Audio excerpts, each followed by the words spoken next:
Okay. Hi, everyone. Hello. Everybody ready still before lunch for another session? Hopefully. Let's see where we can take this. So, oftentimes you start developing your applications and I don't know, you run Gradle or whatever, and you have a bunch of logs, and that's all fine in development.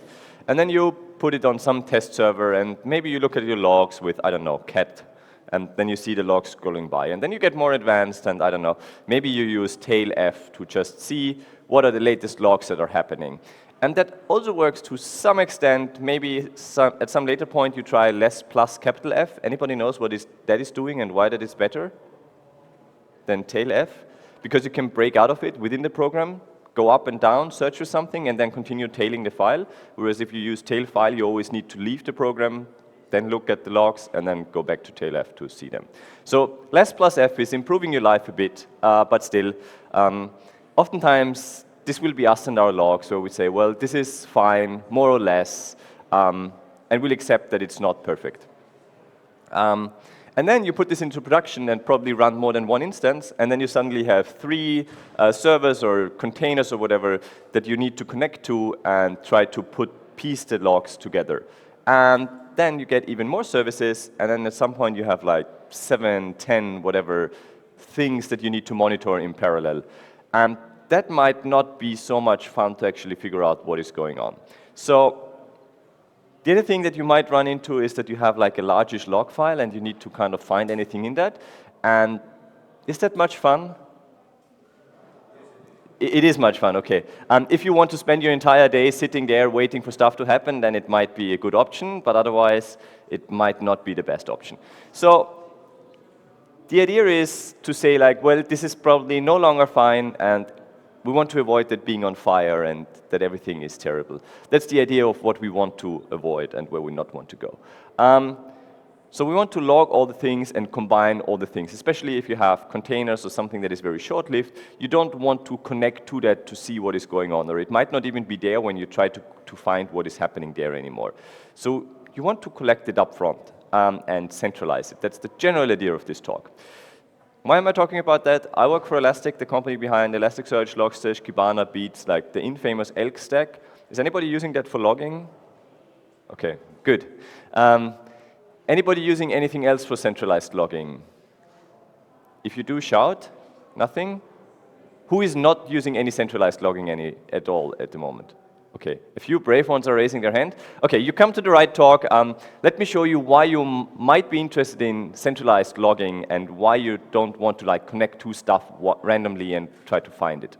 So, those of you who raised their hand that they're already using the ELK stack, well, this is Elasticsearch storing the data, Logstash getting and parsing the data and enriching it, and Kibana then visualizing it. What do I mean when I say enrich? I think parse is pretty clear, like we have, for example, a log level and we want to extract that. What do I mean when I say we want to enrich the logs? Any guesses? Yeah, shout. Yes, for example, some metadata. It could be, for example, for containers, we'll see that later today. Alternatively, it could also be you have an IP address and you want to see or get the geo point of that IP address, so you can draw it out on a map or know where your users are coming from. So that would be metadata. It's not actually in your logs, but you enrich it and add that information to make it easier to filter and find stuff later on. That's widely used. I'm using a Fitbit, I'm using way too much Slack, so they're all using that stack for logging. However, at some point we figured out, well, Logstash is nice, but it's a bit heavy, and maybe we want to have something more lightweight to forward stuff and collect logs. And for that we added this component called Beats. The problem is there is no B in ELK. And then we came up with this thing here. As you can see, this one is better. You can see it's a B and an ELK, because we call it the BELK or the ELK B, because then all the 4 letters are in there. And that's the general idea of what we want to have with that one. However, since we're always about scaling, is that very scalable from a marketing perspective? Not really, because what happens if we add another product? We will get another letter, and then we need to make up another animal. And it will, A, get very hard to make up another animal, whatever the next letter will be. And it will also be kind of tough to redo the entire marketing. So by now we try to just call it the Elastic Stack because, well, A is our company name in there, and B, it's very scalable. Whatever products we have in there, we can just put them in. Maybe we have to add some more colored square in here somewhere, but otherwise it's all the same. So that's why this is a very scalable name, and we try to stick to that. And then you can put it all together, and what we will mostly look at today is, so you have the beats, which is like a lightweight agent or forwarder, it's basically like a tail F on a file, with a bit more power and over the network. So that will collect the log file and forward it, and it could forward it to Logstash. Logstash could do the parsing, store the data in Elasticsearch, and then Kibana can show you what is going on. Alternatively, Beats can also forward data directly to Elasticsearch. We'll also see an example for that. And then you can visualize it in Kibana. So those are the components we want to put together there to make that work. This is only a Hello World application, so this is a very simple application that we are running today. But it's mostly about the logging parts. You can plug in your more complex applications into that yourself later on. So I will use Logback and SLF4j. I assume everybody knows SLF4j is the logging facade, and then we have the logging backend where I use Logback. I'm using MDC. What was MDC again? Yes, this is mainly for structured information to add to that. For example, if you had a user logging into the system, you could add that username or email address to every log line. And then if a user complains that something is broken, or you know that some account was hacked, you could just look at the logs for that specific user. So that would make it very easy to filter down into that specific user account. Or whatever structured information you have, you could just add that. It could be a session, it could be a billing information. Anything like that, you could just add in a structured way, and then it will be much easier to find that piece of information later on. If you're on the Log4j side, there's another repository that shows a lot of these patterns, what I'm showing today in Log4j, so you could use that. But I'll stick to Logback mostly for today. If you're on any other platform, there is no excuse not to use structured logging. Like, even in PHP, you have proper logging by now, so there is really no excuse not to do the right thing in logging. Two anti-patterns before we dive into that. The first one is, we don't use println for logs, right? I hope everybody agrees. Otherwise, we can discuss that afterwards. But we want to have proper log levels which we can turn up and down, and we want to have a bit more information than what a println can give us. And the second thing is, just as a thought, that we want to avoid too tight coupling, that we don't want to have, like, when I change something in my centralized logging infrastructure, I need to change something in my application. We want to generally have them as decoupled as possible, so that my application doesn't even really need to know how am I centralizing my logs in the backend. I just want it to work, and I want to write my application, and the logging stuff is a different thing, and we'll work it out in the background.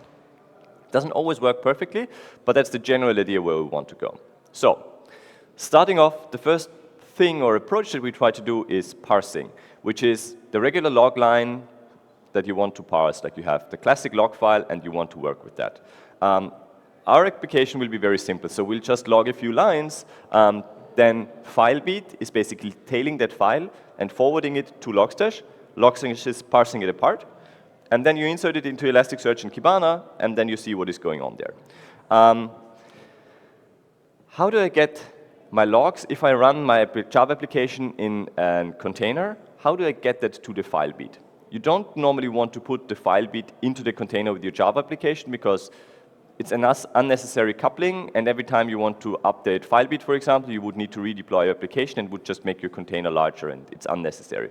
So what I'm doing here to keep it very simple is my Java application is logging into the logs folder in the container, but I mount that out to the host into my local folder logs docker, and then in my filebeat container, I take that same logs Docker container and mount it into the filebeat container, and then filebeat can just collect that here. So I'm basically mounting those together. So my Java application logs to the host, and the host mounts it back into the filebeat container, and from there you can collect that. So that's pretty easy. And then all you need in filebeat actually is basically say like, hey, here, mount logs. That was the folder where we mounted that from the previous one. Everything in there should be collected and forwarded. And that's pretty much all you need for that.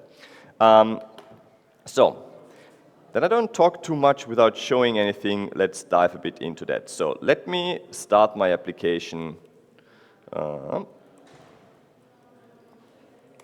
So nothing is running right now. This will start Elasticsearch, multiple file beats, Logstash, Kibana, my Java application, and it should do all of that in the background, and it will take, I don't know, 3 or 4 minutes until it comes up. And at the same time, we can actually look what do we have. Let's take a very quick look at my Java application. This is a super simple application. Is it large enough for everybody to see? Even in the back, kind of? Yeah, it's good? Cool. So, I'm running a loop. I get some log statements. Then I generate a random session, and I log in which iteration in the loop I am. I use that as my structured information. So it's not a proper user or anything, but it's a session that is between 0 and 99. And the loop statement, I will use that as my structured information because it works well enough. Then I log a trace line for every run through here.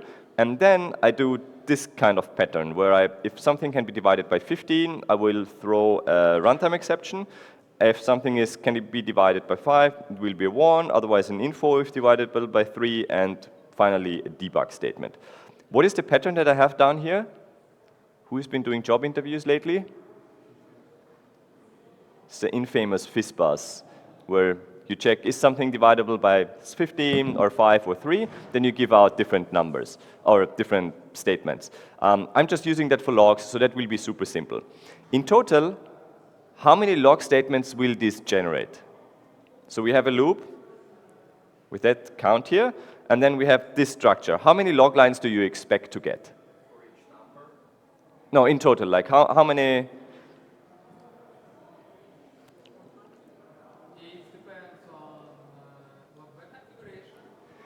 Yeah, but let's say like this is 1, and this here is also just 1. So how many log statements will you get in total? Sorry? 40. Yes, 40 sounds good, because we have a loop count for 20, and then we have 1 trace message for each one of them, so 20 traces, and then we have 20 more who are split up between those. So we will get 1 runtime exception, and then the rest will be split between those. And you could just run that, if I would hit the right file, and then you would see, once it has been built, once that has run, and then you can see here we have our 20 lines, we have everything here. By the way, what is this? Any guesses? Sorry? Yeah, it's some Unicode stuff. That is what an emoji looks like in IntelliJ. And it's, by the way, this one here. And this is just to make sure that emojis work throughout the entire stack, because everybody needs emojis, even in your logging backend. So we will be able to find that one again. So while I've been talking here, I hope my system has come up in the background. We'll see about that. Oops.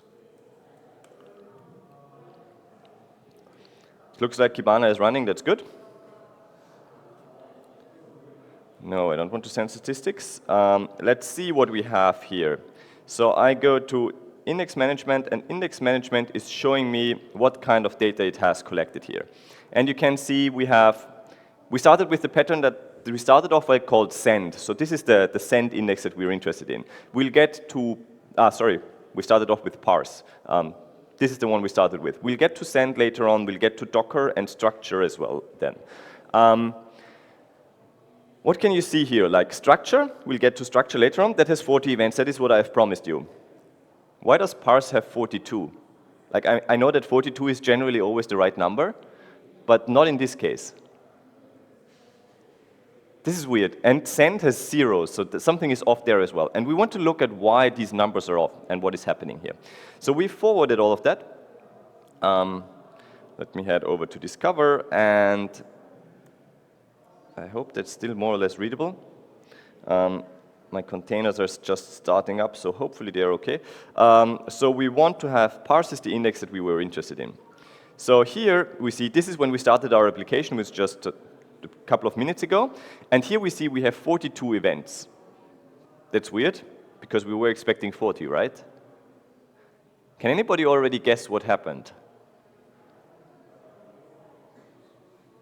let's start looking at one example here. So for example, you can see we have added some meta information here, for example, the host, that is just from where this was collected, so you can see the operating system and you could filter down on that. And down here with log, these are the actual log events that we're interested in. So you can see here, this was the structured information. We have a session that it has 21 and a loop 20. It's log level warn, it's from the method main, that is my package. And then we have the actual log message that has been sent out. Let's take out that one here. I add that column, so now I only see these columns. Because we want to figure out why are we getting 42 messages when we should only get 40. Let's scroll through those and so first off, you see the emojis working. Emojis work everywhere. Second, on this screen, you see what has happened or what went wrong. Can anybody see it? Sorry? We throw an exception. The exception is the problem here, because you can see this one here. These are 2 lines of our stack trace that we had. In our Java application, we had here, this was the runtime exception that we had, and it's 3 lines long. But we broke that up into 3 individual events. Is 1 line of a stack trace very helpful? Normally not. 1 line doesn't tell you anything, because the stack trace is for the context to see like where has this been coming through. And 1 line of that is not helping you at all. Would you guess it's easier to like not break it up in the first place, or kind of combine it back later on? Any guesses? Generally, it's much easier if you don't break it up in the first place. It's pretty much like if you want to get hashed meat that you put into your burger. Putting that back into the original steak is much harder than not hashing it in the first place. So the same pretty much applies to logging, that you don't want to break this up. And there's one clever configuration that you can do is filebeat log stash. This is the one we need. We can, when we collect the log lines, you can define how a multi-line statement looks like. Like I had that disabled, so it would break in the first place. But basically here you can see in our log statements, every regular log line starts with a square bracket. And every part of the stack trace doesn't start like that, it's different. So what you can say is when you collect that, if something starts with a square bracket, then it's a new statement. If it's not a square bracket, then it's the continuation of the previous line. And you want to combine it into 1 element and not break it up in the first place. That's kind of one of the important pieces to not break up your stack traces, because otherwise they're just garbage. So you could define a rule like that to not break them up in the first place. That is from our documentation. These are all the possible combinations depending on how your log pattern looks like and how you want to combine them, how the settings work, because sometimes you say like if something starts with a special character, then it's the continuation, and sometimes you say like if something doesn't start with something, then it's a continuation, and sometimes you say like, oh, everything after that line is a stack trace, or everything before is part of the stack trace.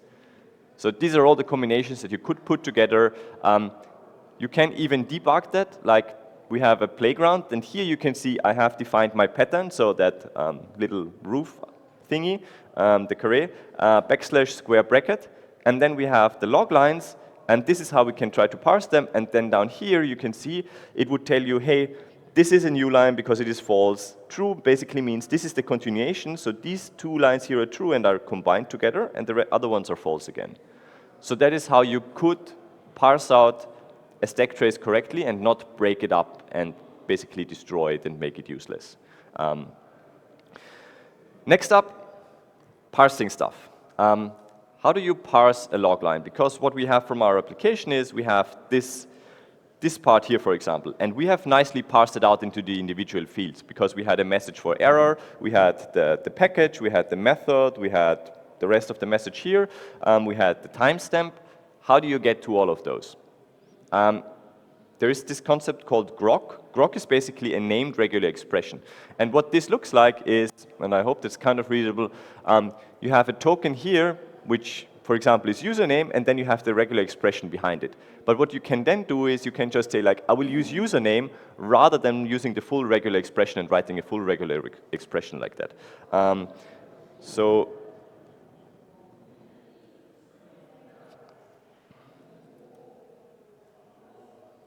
So here you can see these are the patterns, and we want to try out how to parse our log message. So if I have this log message here, what would be the easiest way to try parsing that? Or how would you go about to try to write the right parsing rules to actually get the individual pieces out of that? Let me copy one line or two, and then we'll start working with that one. So what you can do is, in Kibana, there is under this wrench icon, it's called Development Tools, there is the Grok debugger, and basically you can throw in a log line here, and then you can say like, here, what is the pattern to actually parse that? And then you can just look like, what are the right patterns here to parse that? And for that one here, I know that it's a timestamp ISO 8601, and then we basically can start parsing that out. So, to parse this line here, what would I start typing to start parsing that? So first off, we start with the start of the line, so we have that caret icon.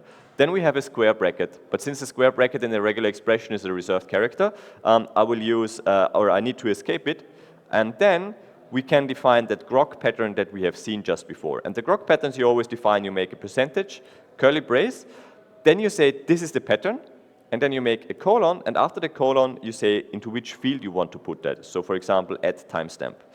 That is the field where I want to put this. And then I can simulate this, and you can see now it has parsed out that timestamp. Then we have another square bracket. Don't forget the square bracket, because otherwise your pattern will break. So again, we need to escape it. We close the square bracket. Then we have a space.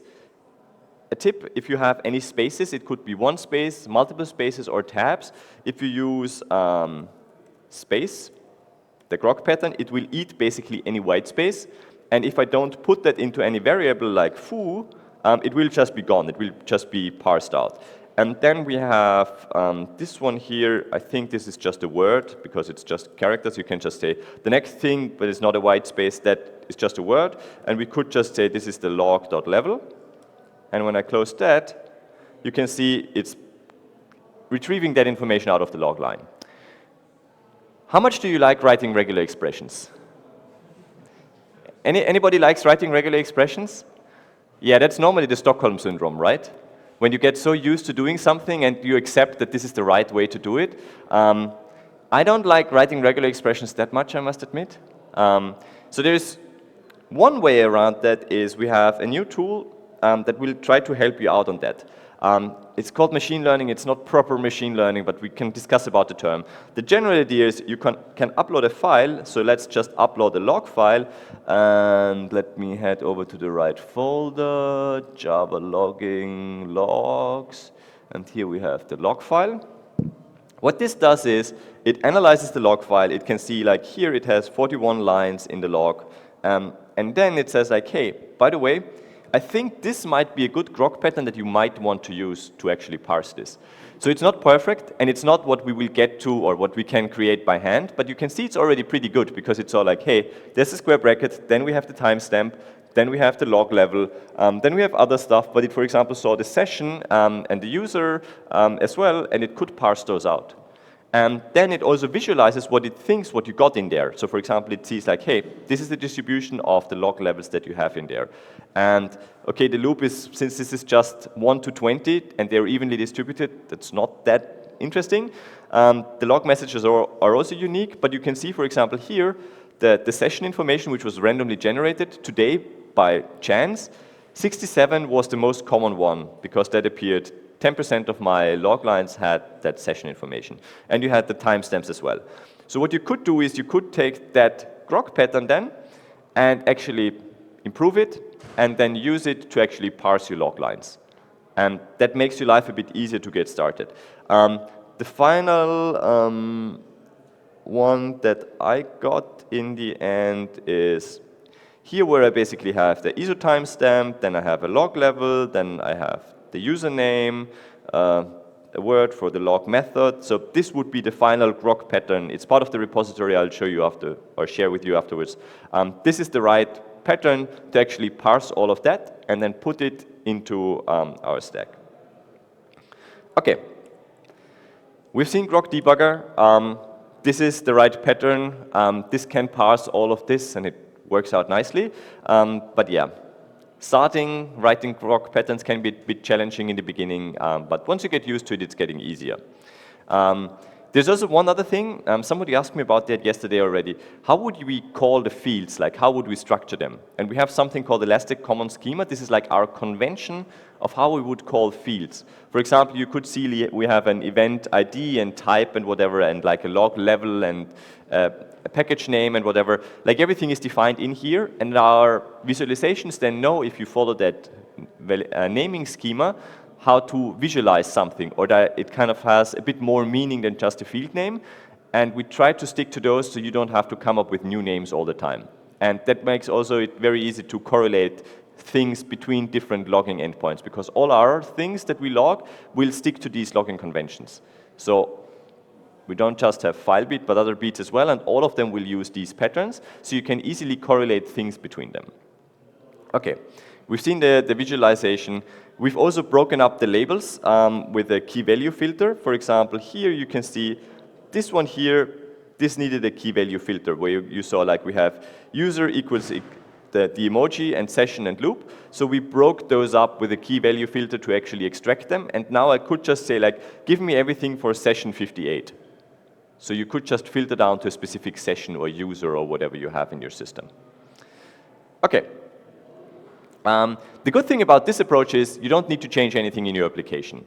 You just have the log lines that you always had, and then you just parse them. The downside is you start parsing stuff and need to write regular expressions, and most people don't like writing regular expressions. Multi-line statements are also tricky because you need to watch out that you don't break up stack traces in the wrong place. And every time you change your logging pattern in the Java application, you will also need to change the Grok pattern in your centralized logging. So you have a bit of coupling there. And if you have lots of applications and all of them use different logging formats, it will be a pain to actually write those Grok patterns for all the applications. So what might be an alternative to do that? Or how could we avoid doing that?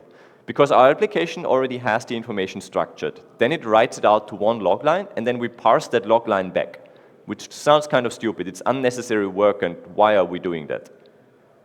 So what might be a solution for that? Yes? Put in JSON file. Yes, put it in the JSON file. That is the third option. I want to have another one in between. So we could just use something in the log appender to send it directly without writing it out to a file. So we are skipping the file basically here. So what we have is we have a special log appender in logback that can talk to logstash directly without writing to a file, and then it puts it into Elasticsearch and Kibana to actually see what is happening in there. So this is all you need in logstash. Basically, you have one additional dependency for the logback appender. And basically, you have a TCP socket appender here. So this goes directly over the network. And you basically tell it like, hey, this is where Logstash is listening, just forward it.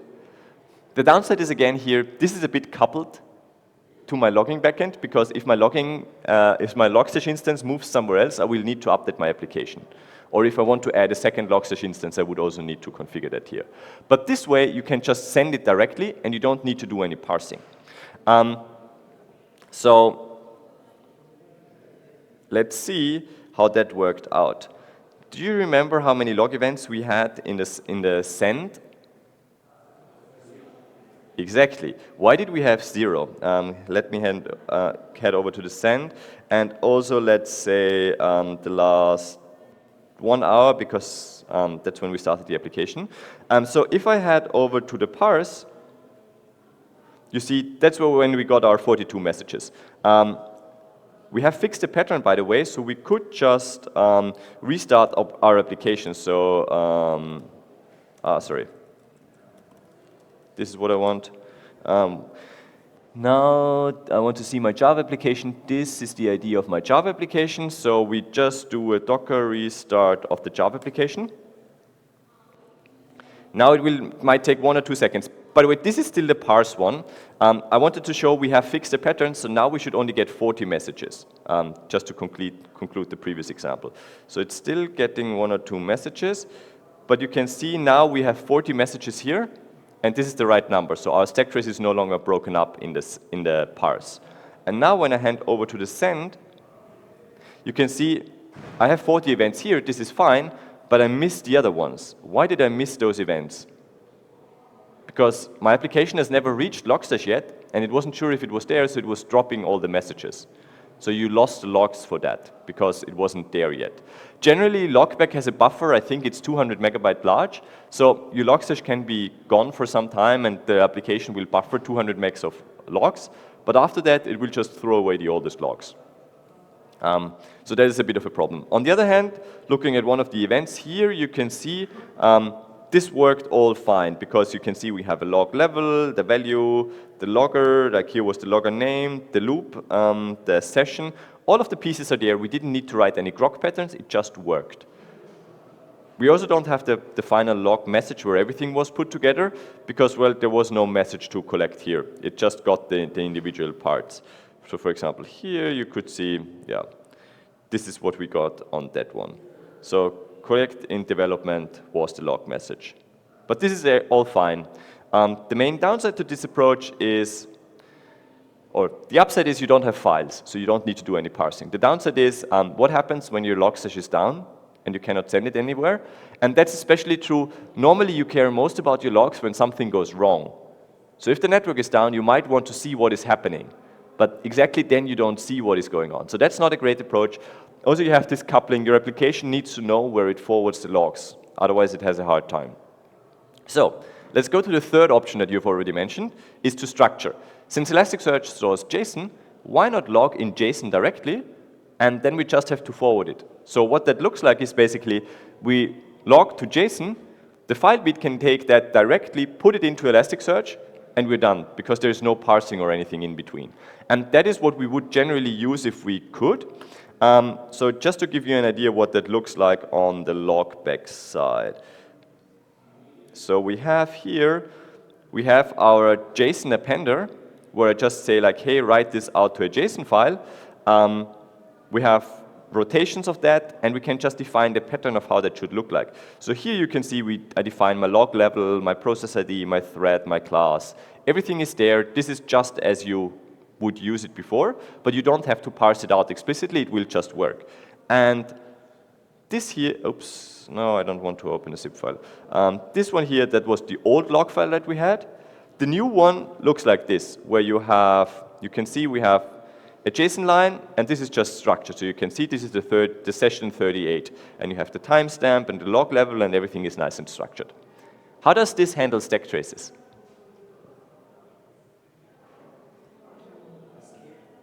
Yeah, exactly. So what it does is we can just scroll to the right and then find a long line. You can see here, it just does a \n for a new line. So one stack trace is still only one line long, because file bit always by default collects one line and forwards that. But here it doesn't break up the stack trace because it's just one line, so you don't have any problems. That's done by the log appender correctly, so we don't have to worry about that.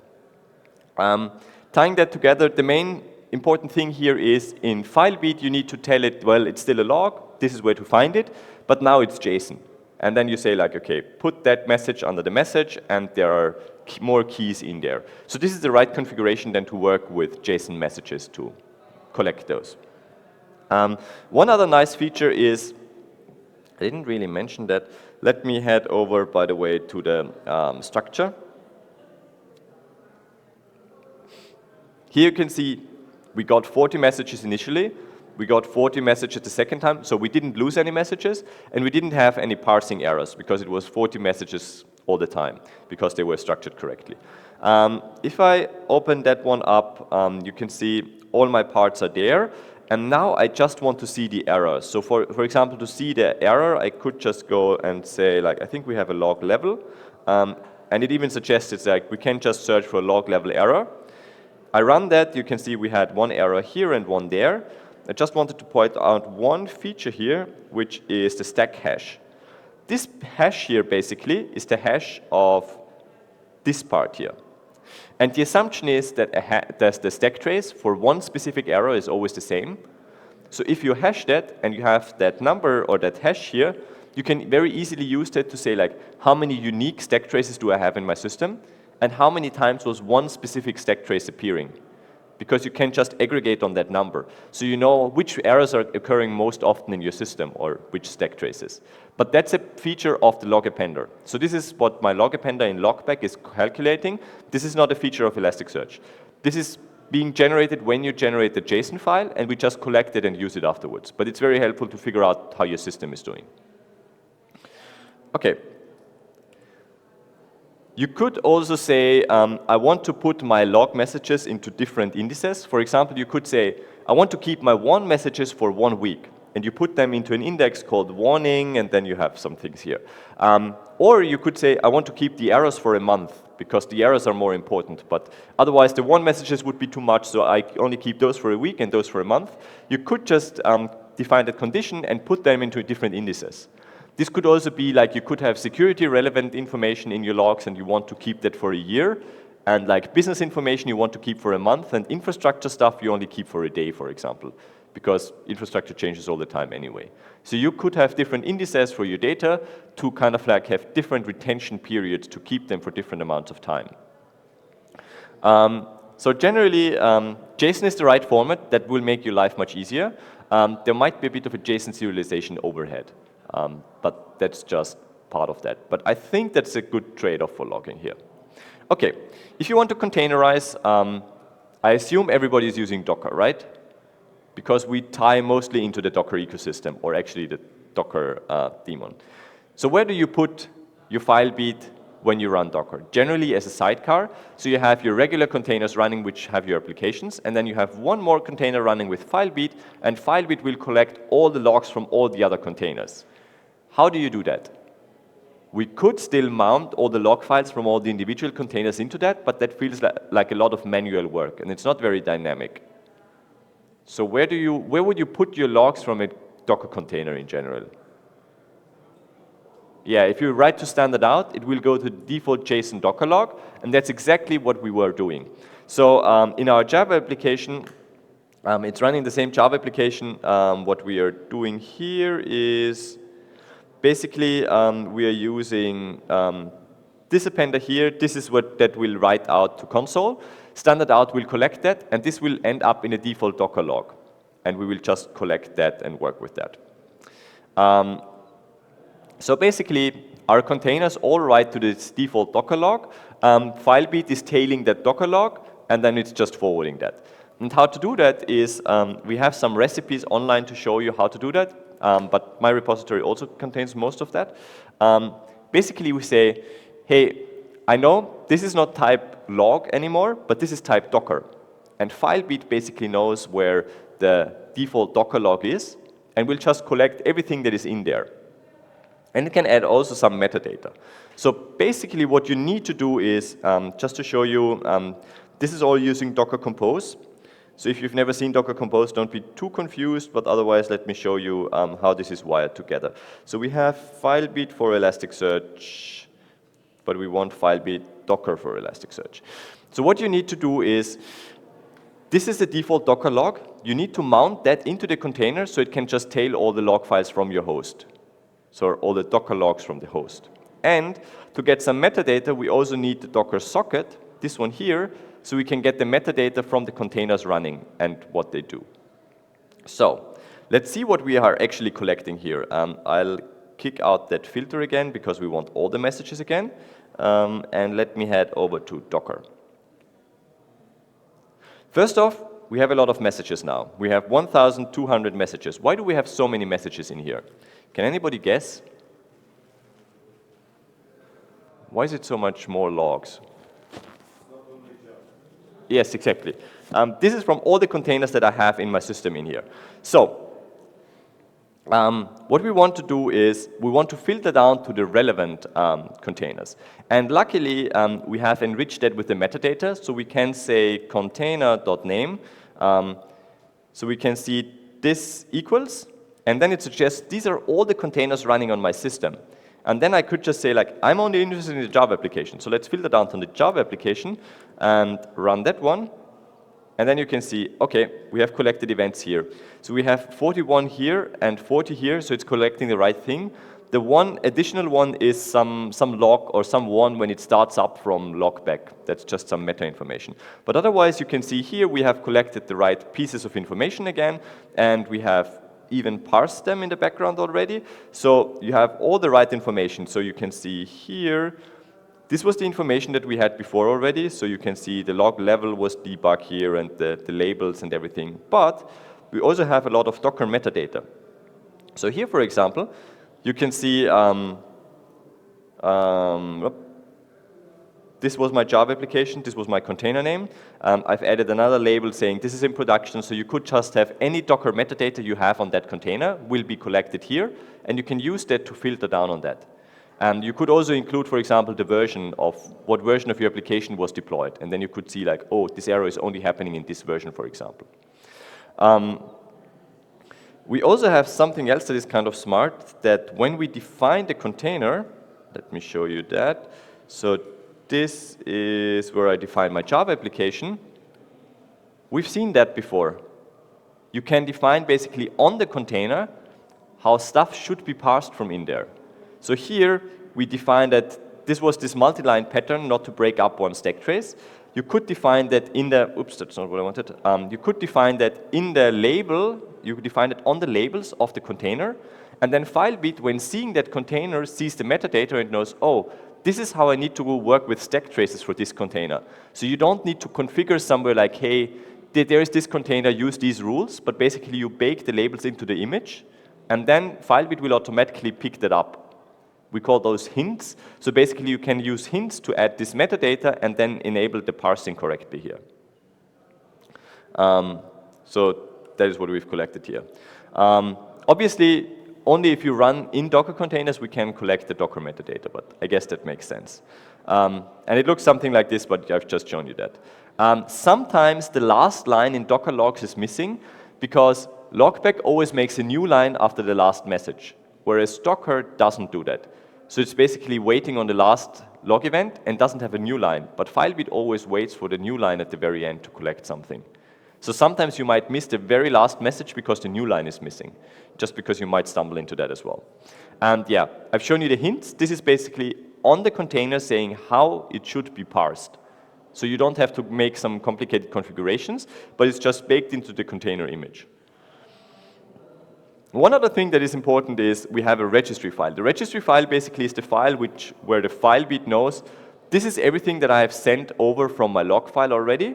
So this is the rest that I need to send. And I keep that outside of my container. I mount that out of the container. Why is that file relevant? Why do I care for this file? Sorry?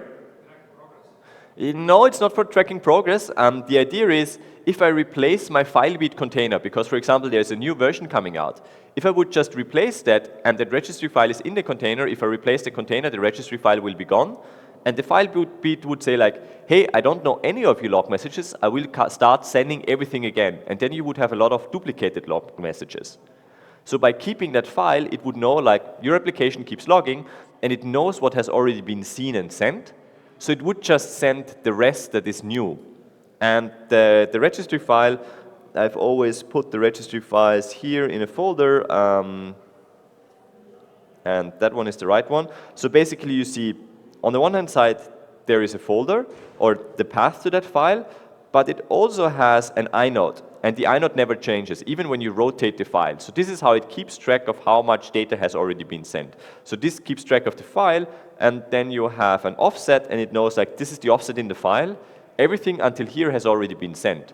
And as long as you have that metadata, we will not duplicate your messages when we restart or replace the Docker container for the logs. Okay, and then we needed to parse that information. But in this case, I didn't use Logstash. We can use the same parsing rules on Elasticsearch itself by now as well. The concept is called an ingest pipeline or ingest node. So Elasticsearch can run the Grok patterns from Logstash as well. And I'm doing that for this example because I need to still parse the lines because my Java appender is only giving me a line for console out. So I've parsed that, so I have a nicely structured message from the Docker logs again here. That just works, and you can tie that together. And That is how you would write that. The main difference here is that this is just a JSON you store in Elasticsearch, and the pipeline will run automatically afterwards. You just need to escape, because it's JSON, you need to escape every backslash another time. So you have 2 backslashes then. But this is how to tie this together. Okay, if you have any unknown fields, like sometimes you see these signs here. Does anybody know what that means and how to fix it? That basically means Kibana has not seen this field before, and it doesn't know what to do with that. And you would need to refresh the index pattern that Kibana has stored for that index. If you refresh that, then they will go away and will be replaced by the proper fields. Just to show you, I think we had some of those patterns in the send index. And there is no container here, that's why you don't find anything. But if I open one here, you can see here we have these. And you will need to go to management index patterns to refresh the index, and only then will these fields be properly searchable and filterable, because Kibana doesn't know about them. So if you head over to management, you can go to index patterns, you go to send, you hit here this refresh button, refresh that index. Suddenly you see we have now more fields than we had before, and if I head back to that one here, you see that traffic sign is gone, and now I can properly filter on all of these fields. This is also a common problem that people stumble into, so you don't want to have that. Okay.